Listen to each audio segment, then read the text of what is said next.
అన్ని శిక్షలు ఉంటాయి. జర్నలిస్ట్లో కూడా నా సూచన, ఎవరు జర్నలిస్ట్ వాళ్ళ గుర్తింపు కార్డు ఏందో మీరు నిర్ణయించాలి.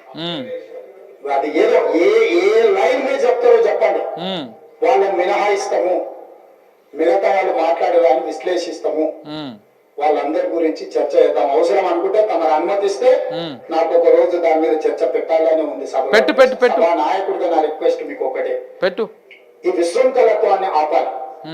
ఎక్కడో ఒక దగ్గర దీనికి పరిష్కారం చూపించాలి అధ్యక్ష.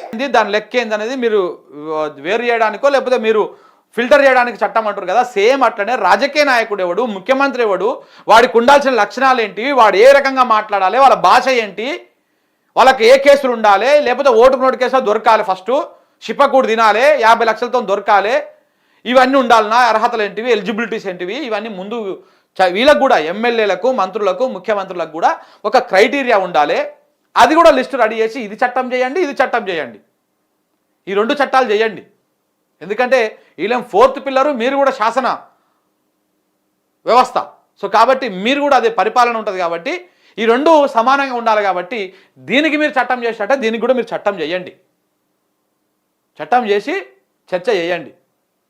ఎంతమందిని చూసినాం ఇట్లాంటి వాళ్ళని, ఓ బెదిరిచ్చేస్తున్నాడు అబ్బా అని వణికిపోతారంటే. అది పెట్టంగానే కింద ఒక కాంగ్రెస్ లుచ్చా బ్యాచ్ ఉంటుంది ఒకటి, ఆ లుచ్చా బ్యాచ్ అరే శంకర్గా నీకే ఇంకా స్టార్ట్ అయింది చూసుకో, ఏంది ముంగల శంకరగిరి మాన్యాలే అంట, ఎంటిక కూడా వీకలేరు, అరే కొడతారేం గింతే, ఈ దాడులే మీరు చేసేది. చేతగాని వాళ్ళు 0.5 గాలు చేస్తారు, గవే చేస్తారు మీరు.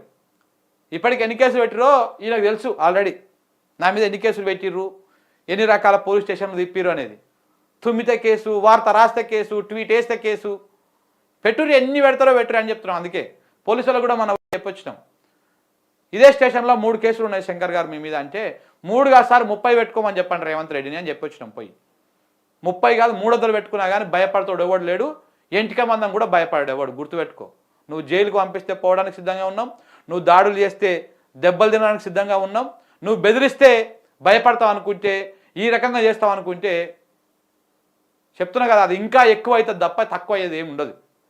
ఎన్ని రకాల ప్రయత్నాలు చేద్దామని చూసినా, నువ్వు ఎన్ని కుట్రలు కుతంత్రాలు చేద్దామని చూసినా, ఏ రకంగా ప్రయత్నం చేసినా ఎవడు ఎంటిక మందం, ఎంటిక ఏ ఎంటికైనా సరే ఆ ఎంటిక మందం కూడా భయపడతాడు ఎవరు లేడు. గుర్తుపెట్టుకో రేవంత్ రెడ్డి గారు.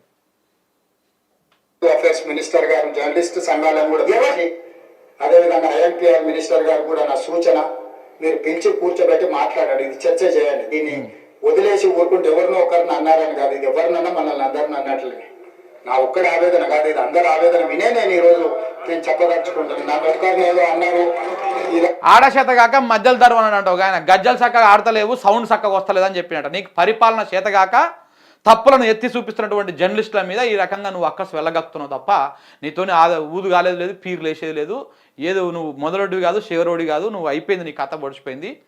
నువ్వు గట్టిగా మాట్లాడితే నీ ముఖ్యమంత్రి పదవి కుర్చీ ఊసిపోతుందని చెప్పేసి ఈ ప్రెస్టేషన్ అంతా వచ్చి అసెంబ్లీలో వెళ్ళగక్కుతా ఉన్నావు. ఆల్రెడీ ఓవైపు జానారెడ్డి ప్రయత్నాలు మొదలుపెట్టిండు, చర్చలు చేస్తూనే ఉన్నాడు. ఇంకొక వైపు నీ రాహుల్ గాంధీ గుజరాత్కి పోయి మా దాంట్లో కొంతమంది దొంగలు ఉన్నారు, లుచ్చగాలు ఉన్నారు, బీజేపీకి సపోర్ట్ చేస్తారని చెప్పేసి ఆయన పోయి ఆడ మాట్లాడొచ్చిండు. మరి ఆ దొంగలు ఎవరో, ఆ కథ ఎవరో, ఆ కార్ఖానం ఏందో చూస్తూనే ఉన్నాం మనం ఆల్రెడీ. సో కాబట్టి నువ్వు ఏదో భయపెట్టిచ్చేసి ఓ ఊపినంత మాత్రాన ఏం లేదు. నీ కాంగ్రెస్లో ఉన్నటువంటి బ్యాచ్ మీకు ఏ రకంగా చేస్తా ఉన్నదో చూస్తాను.